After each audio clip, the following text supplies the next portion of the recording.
I'm pregnant, and it's James's baby, my sister Amanda announced loudly, silencing the guests at my engagement party. I froze, my champagne glass still in my hand. Everyone turned to look at her. She stood there in a blue dress, one hand on her stomach. Beside me, James turned pale, his grip on my waist loosening. My name is Olivia Parker. I'm 28 years old, and in that moment, I watched my perfect life fall apart. The fairy lights we had hung earlier now felt like they were mocking me. It's been happening for months, Amanda continued, crying. We never wanted to hurt you, but we're in love. People turned to me, waiting for a big reaction, but I stayed quiet. I had learned long ago that silence could be more powerful than words. Olivia, sweetheart, my mom said, stepping forward. We need to talk about this as a family. Amanda is going through a hard time. Of course she was. Amanda was always the one needing understanding. When she crashed my car, when she maxed out my credit card, when she ruined my graduation dress. And every time, I was expected to forgive her. She's your sister, my dad added. But his concern was for Amanda, not me. She was now crying into James's chest. My fiance, the man I had trusted. Calmly, I placed my glass on the table. Excuse me, I said and walked toward the house. Olivia, wait. My mom followed me into the kitchen. You can't just leave. Amanda is pregnant. This changes everything. I looked at her, my voice steady. You're right, it does. She sighed in relief. Then you understand. We need to support Amanda. She's fragile. I almost laughed.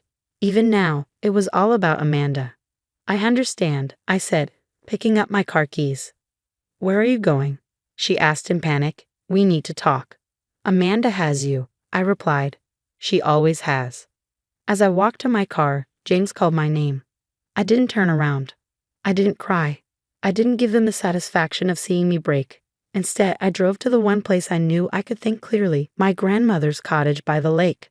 What no one knew was that I had suspected this for weeks. James's secret texts, his unexplained meetings, Amanda's sudden illnesses, it all made sense. But I hadn't just suspected. I had prepared. 2 weeks ago, I hired a private investigator. 1 week ago, I moved my important belongings into a safety deposit box. 3 days ago, I started removing James from our joint accounts, and yesterday, I convinced him to take a DNA test, pretending it was for insurance. Sitting on my grandmother's porch, I ignored the flood of messages from James, Amanda, and my parents.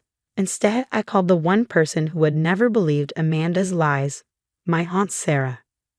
I saw Amanda's little show on Facebook Live, she said. She always loved drama. She says she's pregnant, I told her. So she says, Aunt Sarah replied. But you didn't call me just to cry, did you? No, I said, sitting up straighter. I need your help. Does it involve making Amanda and James regret this? It might. I'm in, she said. What's the plan? For the first time that night, I smiled. First, we wait for the DNA results. Then, we show them what real family loyalty looks like. That night, as I lay in bed, my phone finally stopped buzzing. My family probably thought I was somewhere crying, waiting to forgive them. They thought they knew me, the quiet, responsible one who always put family first. But they have forgotten something.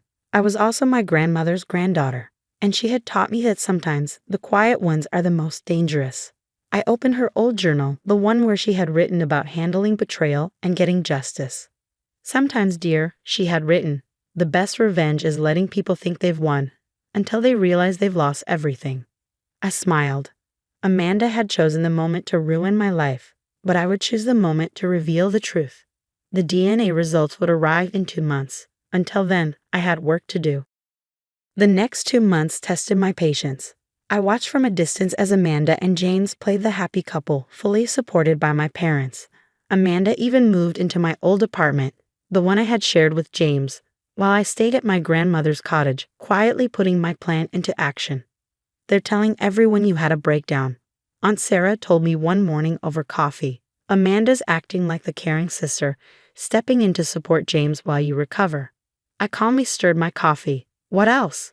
They're having an engagement party next week. Your mother is calling it a celebration of new beginnings. Aunt Sarah rolled her eyes. Linda's pretending you never existed.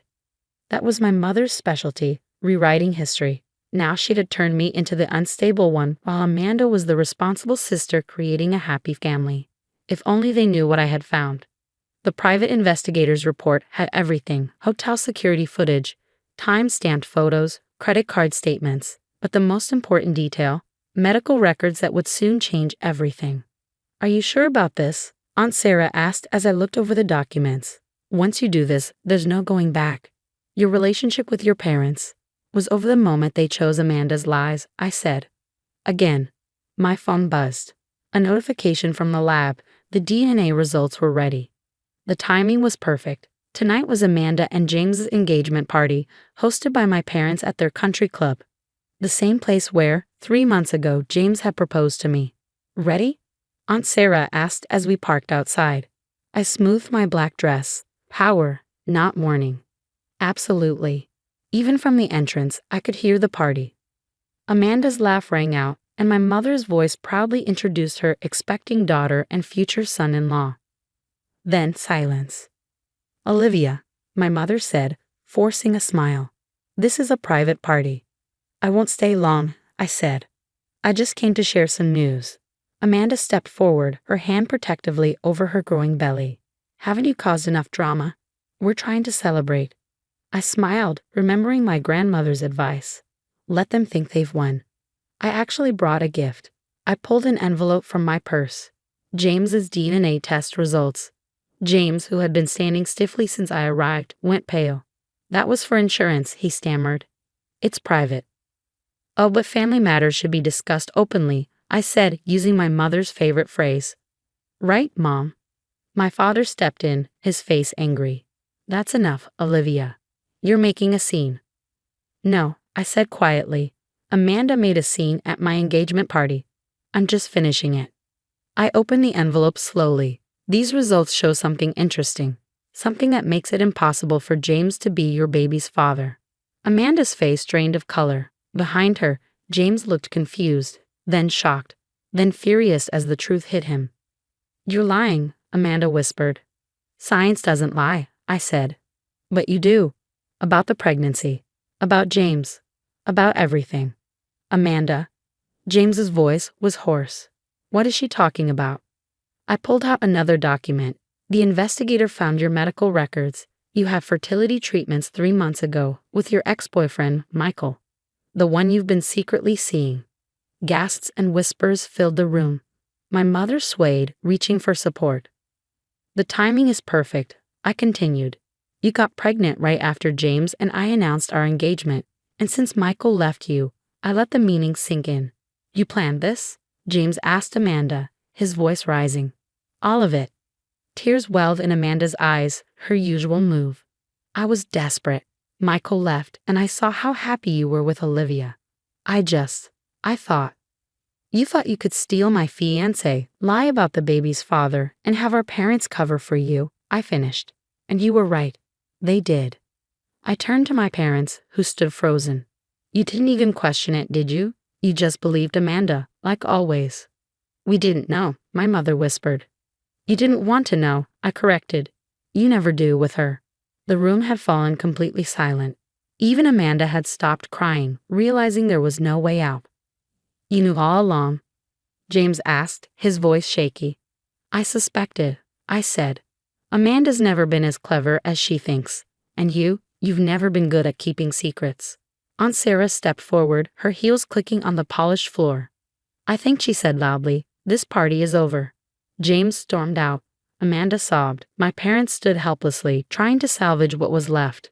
No one looked at me. "Grandmother would be proud," Aunt Sarah said as we walked to the car. I thought of her journal, her lessons on patience and justice. Yes, I agreed. She would. But this wasn't over. The DNA test and medical records were just the beginning. There were more truths to reveal, more lessons to be taught. Amanda had always been the star of our family's show, but now I was in control of the final act. The fallout from the country club revelation was more satisfying than I had imagined. Within days, Amanda's carefully built world fell apart. James moved out of our old apartment immediately, leaving Amanda alone with her lies. Her ex-boyfriend, Michael, the real father of her baby, wanted nothing to do with her. And my parents? They finally had to face the consequences of their choices. One day, my mother found me at the grocery store. "She's not eating," she said. "She needs her sister." I kept picking apples, not looking up. "No, what she needs is to face the truth. Something you never made her do." "We made mistakes," she admitted, her voice shaking. "But she's still your sister." I finally met her gaze. "And I was still your daughter every time you chose her over me." Then came another revelation, this one from Aunt Sarah. Over dinner, she shared what she had discovered. "Your father has been paying Amanda's credit card bills for years," she said, "including the hotels where she met Michael while you and James were engaged." I shouldn't have been surprised, but it still hurt. So they knew. They suspected. Aunt Sarah corrected. But questioning Amanda was never their way. I thought about all the times I had worked extra hours to pay for college, while Amanda's expenses were always covered without question. It was clear now, they hadn't just enabled her behavior, they had funded it. 3 weeks after the engagement party, I got an unexpected visitor. James stood on my grandmother's porch, looking exhausted and ashamed. "I'm not here to apologize," he said quickly. "I mean, I am sorry, but I know it doesn't change anything." "Then why are you here?" He ran a hand through his hair, a nervous habit I used to love. "I'm leaving town.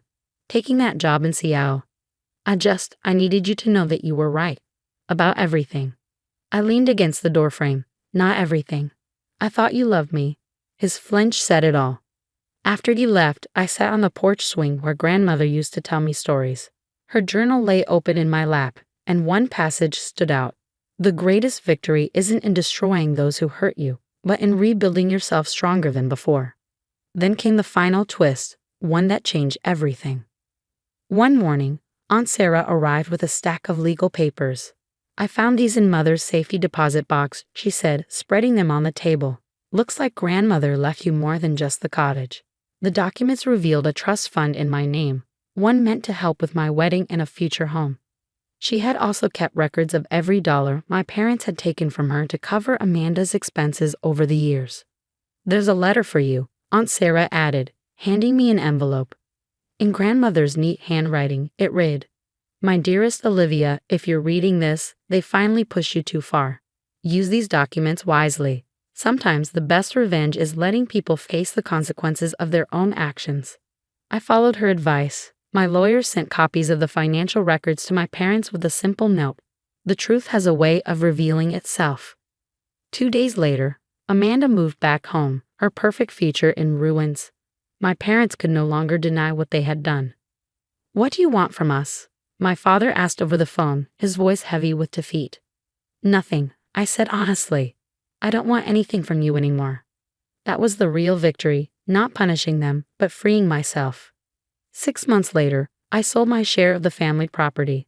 Amanda tried to fight it, but the documents were airtight. I used the money to buy a small bookstore near the cottage, something I had always dreamed of but never pursued because my parents wanted me to be practical. Aunt Sarah helped me renovate, and on opening day she gave me a special gift. Grandmother's journal, rebound in leather with a new inscription. For Olivia, who learned that the quietest voice often speaks the loudest truth. I keep the DNA test results in my desk drawer, not as a reminder of betrayal, but as proof of my strength. Amanda still lives with our parents, her baby due any day now. I hear things about them sometimes, but their drama no longer touches me. Last week, I got a wedding invitation from James. He's marrying someone new in Seattle. I sent it back unopened. Some chapters are better left closed. Now, as I sit on the cottage porch watching the sunset over the lake, I finally understand what grandmother meant about victory. It's not about winning the fight, it's about choosing your own path forward. Amanda's betrayal didn't break me. It set me free, and that is the best revenge of all.